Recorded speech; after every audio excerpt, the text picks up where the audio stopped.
అందరికీ నమస్కారం. నేను మీ అనుపమ. ఒక చిన్న విషయం జ్ఞాపకం చేసుకుందాము. లోకంలో చాలా విలువైంది, ఖరీదైనటువంటి వస్తువు ఏంటో తెలుసా? నమ్మకం. ఒక్కసారి నమ్మకము బిడ్డ మీద తల్లికి కానీ, భార్యాభర్తల మధ్య కానీ, ఇరువురు మధ్య కానీ, అన్నదమ్ముల మధ్య గాని, స్నేహితుల మధ్య గాని, ప్రాణ స్నేహితులు ఉంటారు కొంతమంది, అటువంటి వారి మధ్య ఏ బంధంలో అయినా సరే నమ్మకం చాలా ముఖ్యమైనది. తల్లిదండ్రుల సంబంధమైన, అలాగే తల్లి కొడుకులు, అలాగే తండ్రి కొడుకులు ఏ సంబంధం తీసుకున్నా కూడా నమ్మకం అనేది చాలా ముఖ్యము.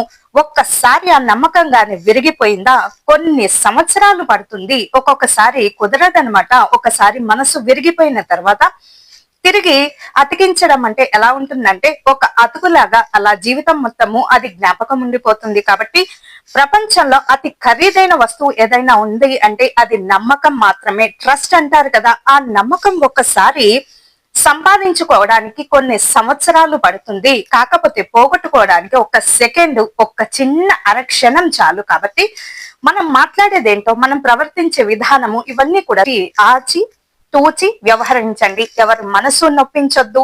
ఎవరిని ఎక్కువగా స్పందించేలాగా అంటే మీ విషయాల్లో ఎక్కువగా స్పందించనివ్వకండి. వారి విషయాల్లో మీరు ఎక్కువగా ఇన్వాల్వ్ అవ్వకండి. అంటే ఎక్కువగా జోక్యం అనేది, అతి జోక్యం అనేది మంచిది కాదు.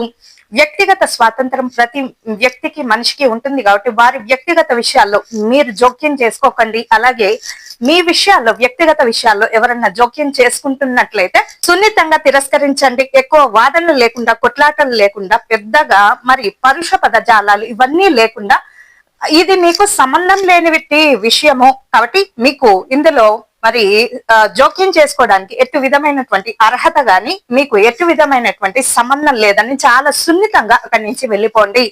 కొన్ని రోజులకు వాళ్ళకు తెలిసి వస్తుంది, అరే నిజమే వాళ్ళు చెప్పింది అని చెప్పి ఒకసారి కాకపోతే ఒకసారైనా మారేటటువంటి అవకాశం ఉంటుంది. కాబట్టి నమ్మకము సంపాదించుకోవడానికి కొన్ని సంవత్సరాలు పడుతుంది. కాకపోతే పోగొట్టుకోవడానికి ఒక్క అరక్షణం చాలు అనమాట. అటువంటి స్థాయికి మాత్రం దిగజారకూడదు. ఎప్పుడైతే భగవంతుడిని మనము ఎప్పుడు కూడా మన అంతరాత్మకి, భగవంతునికి సమాధానం చెప్పుకుంటే చాలు. ఎవరికి చెప్పినా చెప్పకపోయినా, ఈ ఇద్దరికి చెప్పలేనటువంటి రోజు ఏదైనా ఉంటే అదే చాలా మరి చెడ్డ రోజుగా పరిగణించాలి. మీ అంతరాత్మకు, శివుడికి, కేశవుడికి సమాధానం చెప్పలేని రోజు ఏదైనా వస్తే అదే చాలా దురదృష్టమైనటువంటి రోజు. కాబట్టి మీ అంతరాత్మకి మీరు సమాధానం చెప్పుకోండి. భగవంతునికి సమాధానం చెప్పండి.